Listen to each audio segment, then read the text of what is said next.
KVR news 9 బులెటిన్ల ముందుగా headlines చూద్దాం. SC ST BC minority నిరుద్యోగులకు 6,000 కోట్లు అందిస్తున్నాము ఉప ముఖ్యమంత్రి భట్టి విక్రమార్క.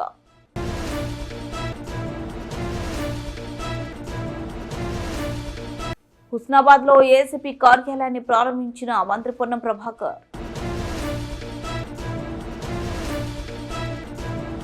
వల్లభ మిల్ కంపెనీ మూసివేయాలని గ్రామస్తులు ధర్నా.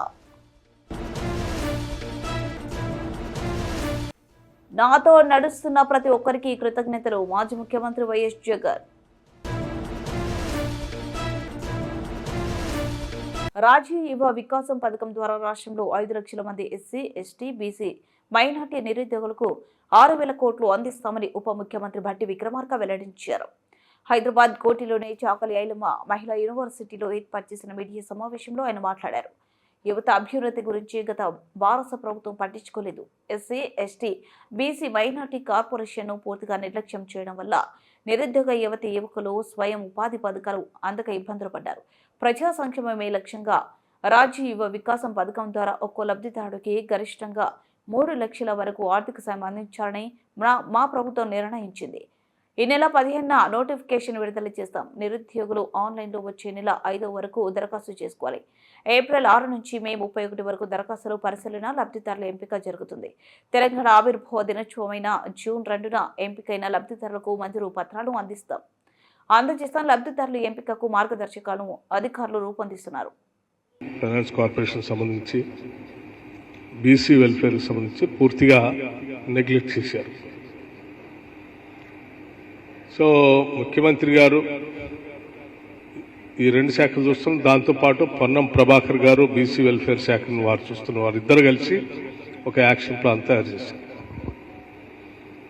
సో దాంట్లో భాగంగా ఎస్సీ ఎస్టీ కార్పొరేషన్ సంబంధించి బీసీ మైనార్టీస్ కార్పొరేషన్ సంబంధించి కూడా అన్ఎంప్లాయిడ్ యూత్ కోసం ఒక్కొక్కళ్ళకి ఆ సెల్ఫ్ ఎంప్లాయ్మెంట్ చేసుకునే స్కీమ్స్ని కొన్నిటిని ఐడెంటిఫై చేశారు. స్కీమ్స్తో పాటు ఒక్కొక్క స్కీమ్కి 3 లక్షల రూపాయలు తగ్గకుండా ఒక 5 లక్షల మందికి 5 లక్షల మంది దాదాపు లబ్ధిదారులకి ఉపయోగపడేటట్టుగా 6,000 కోట్ల రూపాయలతో 6,000 crores 6,000 కోట్ల రూపాయలతో ఈ అన్ఎంప్లాయిడ్ యూత్ కోసం రాజీవ్ యువ వికాసం పేరుతో రేపు 15 మార్చి 2025 నుంచి 15 మార్చి 2025 నుంచి ఈ కార్పొరేషన్స్ అప్లికేషన్స్ ఇన్వైట్ చేస్తూ ఉన్నారు. Notification state level on 15th March 2025. ఈ అన్ఎంప్లాయిడ్ యూత్ అంతా కూడా ఇచ్చినటువంటి నోటిఫికేషన్ ఆధారం చేసుకొని 15th March 2025 నుంచి 5th April 2025 వరకు, అంటే కనీసం 20 days వాళ్ళు అన్ఎంప్లాయిడ్ యూత్ అప్లికేషన్స్ అప్లై చేసుకోవడానికి సమయం ఇచ్చి సెలక్షన్ ఆఫ్ బెనిఫిషరీస్ని 6th April 2025 నుండి 31st May 2025 కల్లా కంప్లీట్ చేస్తారు.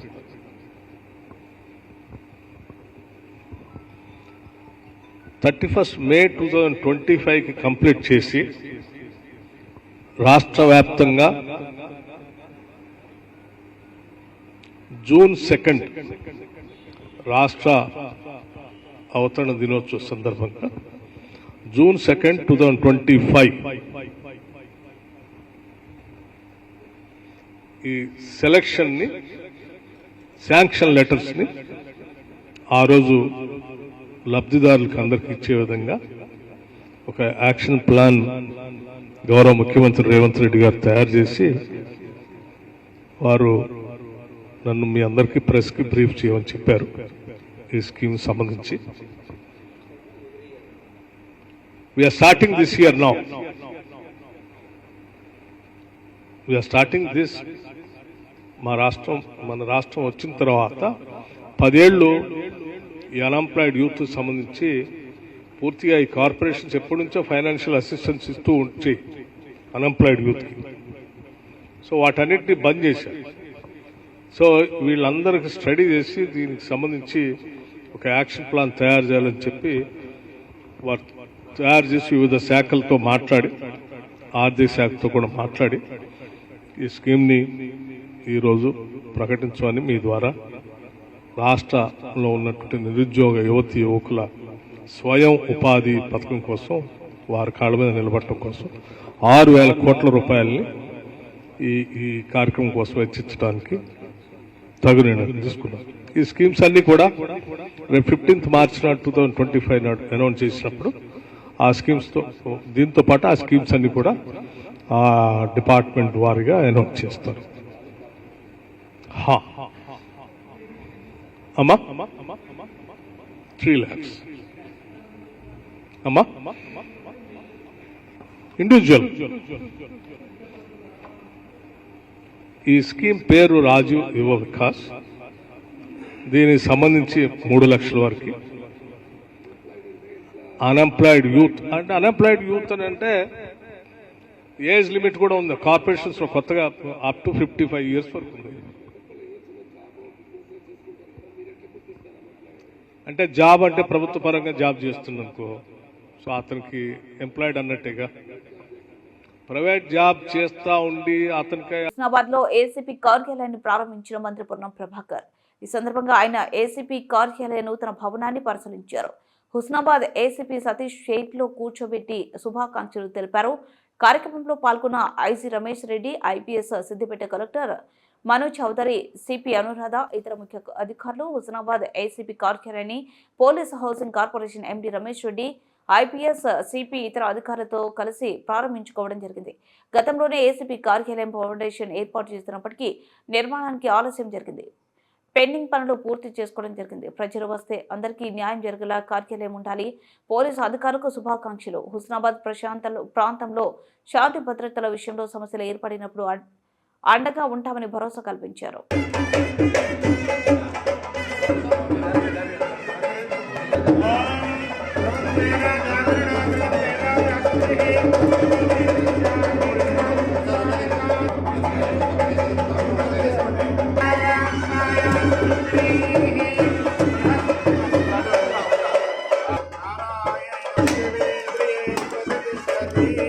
అన్నా ఇటు చూడండి అన్న.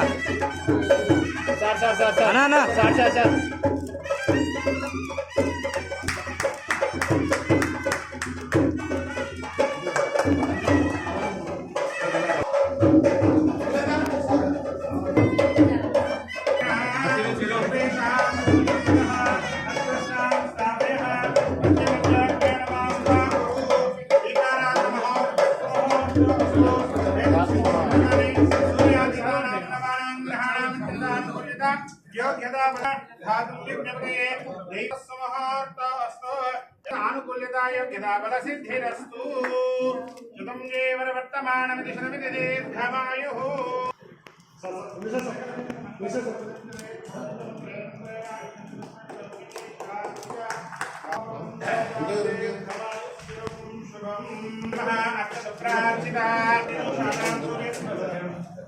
चंद्राभां लक्ष्मी ईशानां सूर्याभां श्रीमैश्वर्यं सूर्याग्निर्भावास्महे सर्वदायी धनदायी महाधने धनं मे दशदां देवीं सर्वकामार्थसिद्धये पुत्रपौत्रधनधान्यं विश्वासाय गौरवं प्रजानां भवतमाता आयुष्मन्तं करोमि शतमानं भवति शताय पुरुषस्यतेन्द्रिय आयुष्येन्द्रिये प्रतिष्ठति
గారు, డిఓ గారు, ఆర్డిఓ గారు, డిపిఓ గారు, అదేవిధంగా all the government functionaries as well as public representatives, to all the students who are here, a very warm welcome and best.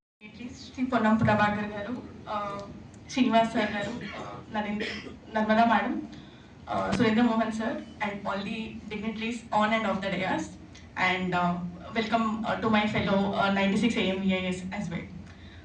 Sir, it's a great opportunity to speak in front of all the 96 members and including the dignitaries.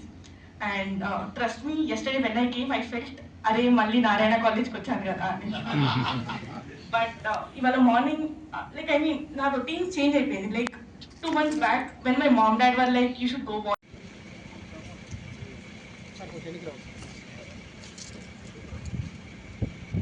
Sir, ready, sir?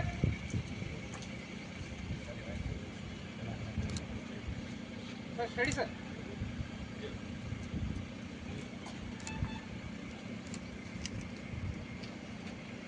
Toofanpet Vallabha milk company విడుదల చేసిన వ్యర్థ పదార్థాల వల్ల భూమి నీరు కాలుష్యం అవుతుందని, bore నీరు మొత్తం పచ్చగా వస్తున్నాయని వెంటనే వల్లభ మిల్క్ కంపెనీని మూసివేయాలని డిమాండ్ చేస్తూ మాజీ ఎంపీపీ తాండూరి వెంకటరెడ్డి ఆధ్వర్యంలో రైతులు, గ్రామస్తులు ధర్నా నిర్వహించారు. ఈ కార్యక్రమంలో కాంగ్రెస్ పార్టీ అధ్యక్షులు చెంచల శ్రీనివాస్, మాజీ సర్పంచ్ జంగయ్య, మాజీ ఉప సర్పంచ్ ఏనుగు మాధవరెడ్డి, గంధం ఆంజనేయులు, ఉప్ప జంకారెడ్డి, మండిపల్లి రాజు తదితరులు పాల్గొన్నారు. ఏమనుకుంటే ఇది పాల కంపెనీ, ఇది కాలుష్యం కాదని అనుకుంటారు. కానీ మేము కూడా ఈ కంపెనీ వాడేటప్పుడు ఈ పాల కంపెనీ అంటే పబ్లిక్ పాలు తాగే కంపెనీ మంచిదని అనుకొని సంతోషపడ్డాం. కానీ ఇది పాలు కాదు, పాల పేరుతోటి ఒక కాలకూట విషయాన్ని ఇస్తుంది మా గ్రామానికి, చుట్టుపక్కల ప్రాంతాలకు.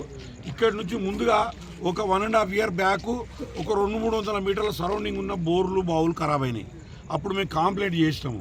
కంప్లైంట్ చేస్తే ఆల్రెడీ ల్యాబ్ టెస్టులు అయిపోయినాయి, సాయిల్ టెస్ట్ చేసిర్రు, అదేవిధంగా గ్రౌండ్ వాటర్ టెస్ట్ చేసిర్రు, వాళ్ళ కాంపౌండ్ వాళ్ళు లోపల చేసిర్రు, బయట చేసిర్రు. వాళ్ళు తప్పు చేసిరని నిర్ధారణ అయింది. వాళ్ళకు నోటీసులు ఇచ్చిర్రు. వీళ్ళకు ఒక 1 నెల రోజులలో మేము అన్ని చర్యలు చేపడతాం. ట్రీట్మెంట్ ప్లాన్ను ఖరాబ్ అవడంతో కొన్ని వర్షాకాలంలో ఇట్లా గ్రౌండ్లో నీళ్ళు పోయి ఇట్లా అయిపోయింది. మేము ఇక్కడ నుంచి ఇట్లా చేయమని చెప్పి పొల్యూషన్ కంట్రోల్ బోర్డుకు మా అందరి ముందర వీళ్ళు లెటర్ ఇచ్చిర్రు. 1 monthలో మేము మళ్ళీ అన్ని ప్లాంట్ కేవలం ఎస్టీపీ ప్లాంట్ ఉంది, కానీ అది నామమాత్రం, అది నడిపియరు. ఎస్టీపీ ప్లాంట్ నడిపించకుండా ఈ ఫ్యాక్టరీకి సౌత్ వైపు ఓపెన్ జాగల ఒక 15 బోర్లు వేసి 1500 అడుగులు ఒక్కొక్క బోరు. ఈ ఒక్కొక్క బోర్లో ఒక్కొక్క రోజు ఇట్లా సీరియల్గా వదులుకుంటే, ఇప్పుడు మనం వెనకపోయి చూద్దాము. మీ గతంలో కూడా మీడియాకు చూపించిన ఓ తరిపొలంలా ఎప్పుడు తడి మన బురద మళ్ళీ ఎట్లా దిగబడుతూ అట్లా ఉందంలా. ఈ వాటర్ అంతా ఇనికి గ్రౌండ్లోకి వెళ్ళి వచ్చి చుట్టుపక్కల ఉన్న నాదైతేనేది, చుట్టుపక్కల ఉన్న ఇప్పుడు ఇండ్లు, వీళ్ళందరి ఊరు, రోడ్ అవతల కూడా చక్రం మల్లేసి, బకతట్ల మల్లేషు, అదేవిధంగా బకతట్ల సత్తయ్య, అందరు బోర్లు ఖరాబ్ అయిపోయినాయి. మొత్తము పసుపు రంగుల గ్రౌండ్ వాటర్ మొత్తము మన పెసర రంగుల వాటర్ తయారైపోయి ఒక కెమికల్ వాసన వస్తుంటుంది. మనకి ఏదైనా కెమికల్ కాల్సిన వాసన వచ్చి. వైఎస్ఆర్సీపీ ఆవిర్భావ దినోత్సవం సందర్భంగా పార్టీ అధినేత వైఎస్ జగన్మోహన్ రెడ్డి భావోద్వేగానికి గురయ్యారు. ఈ నేళ్ల ప్రయాణంలో తన వెంట నడిచిన ప్రతి ఒక్కరికి కృతజ్ఞతలు తెలియజేస్తూ ఓ సందేశం విడుదల చేశారు ఆయన. నాన్నగారు దివంగత ముఖ్యమంత్రి డాక్టర్ వైఎస్ రాజశేఖర రెడ్డి ఆసియాలో సాధన లక్ష్యంగా ఆవిర్భవించిన వైఎస్ఆర్ కాంగ్రెస్ పార్టీని నాటి నుంచి నేటి వరకు తమ భుజ స్కంధాలపై మోస్తున్న కార్యకర్తలు, అభిమానులు, శ్రేయభిలాషులు, నాయకులందరికీ పార్టీ ఆవిర్భావ దినోత్సవ శుభాకాంక్షలు. నా ఒక్కడితో మొదలై ఎన్నో ఒడిదొడుగులు ఎదుర్కొని ప్రజల ఆశీస్సులతో శక్తివంతమైన రాజకీయ పార్టీగా ఎదిగిన వైఎస్ఆర్ కాంగ్రెస్ పార్టీ 15వ సంవత్సరంలోకి అడుగుపెట్టింది. ఈ సుదీర్ఘ కాలంలో పార్టీ నిరంతరం ప్రజలతోనే ఉంది, ప్రజల కోసం పనిచేస్తూనే ఉంది. అధికారంలో ఉన్న ఆ 5 ఏళ్లలో దేశ రాజకీయ చరిత్రలో ఏ రాష్ట్రంలో ఏ పార్టీ చేయని విధంగా సంక్షేమం, అభివృద్ధిని అందించిందన్నారు. వైఎస్ఆర్సీపీ స్థాపించి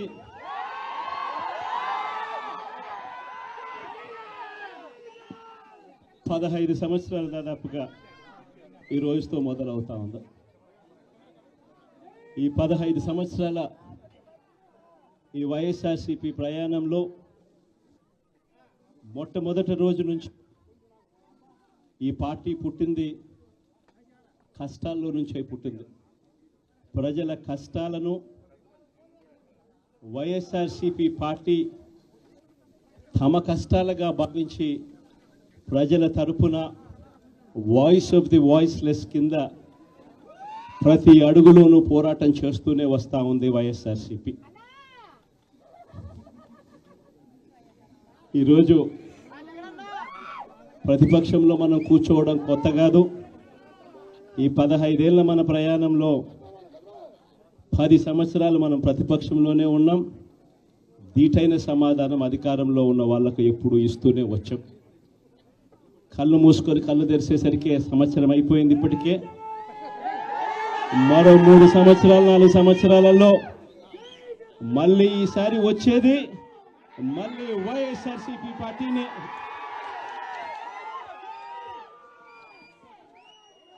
ఈరోజు వైఎస్ఆర్సీపీకి సంబంధించిన ప్రతి కార్యకర్త కూడా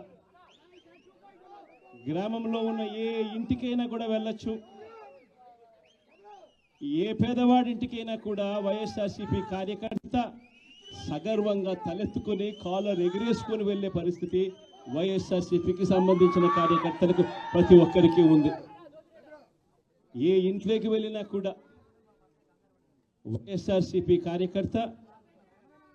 కార్యకర్తను చూసినప్పుడు ఆ ఇంట్లో నుంచి వచ్చే ప్రతి అక్క, ప్రతి చెల్లెమ్మ, ప్రతి అన్న, ప్రతి తమ్ముడు, ప్రతి సోదరుడు, ప్రతి రైతన్న, ప్రతి అవ్వ కూడా వైఎస్ఆర్సీపీ కార్యకర్తను చూసినప్పుడు చిక్కటి చిరునవ్వుతోనే పలకరిస్తుంది.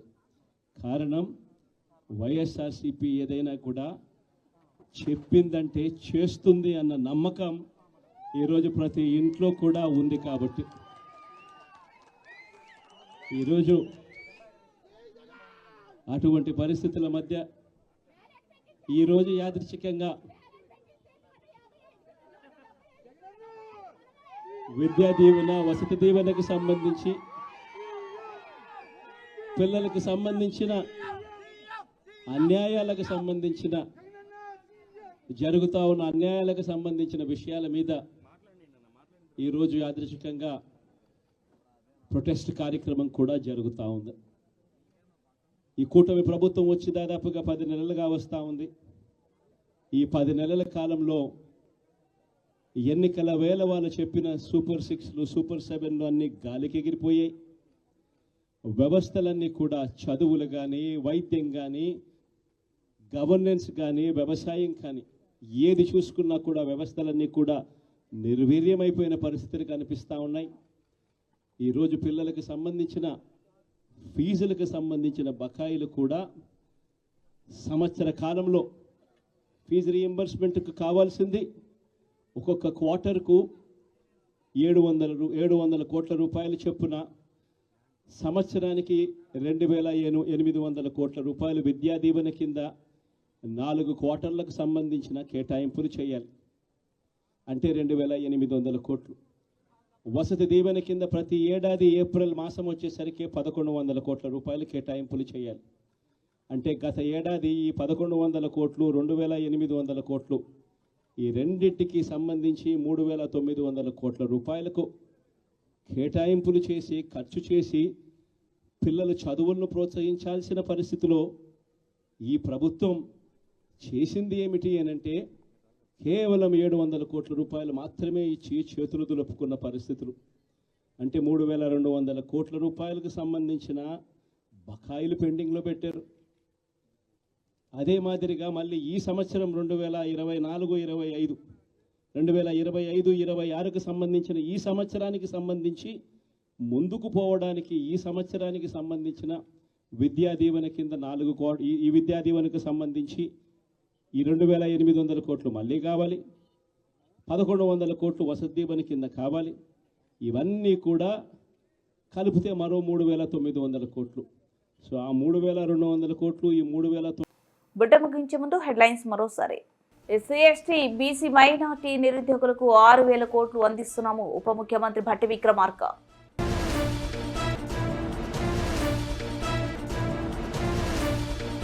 హుస్నాబాద్లో ఏసీపీ కార్యాలయాన్ని ప్రారంభించిన మంత్రి పొన్నం ప్రభాకర్. వల్లభ మిల్ కంపెనీ మూసివేయాలని గ్రామస్తులు ధర్నా. నాతో నడుస్తున్న ప్రతి ఒక్కరికి కృతజ్ఞతలు మాజీ ముఖ్యమంత్రి వైఎస్ జగన్.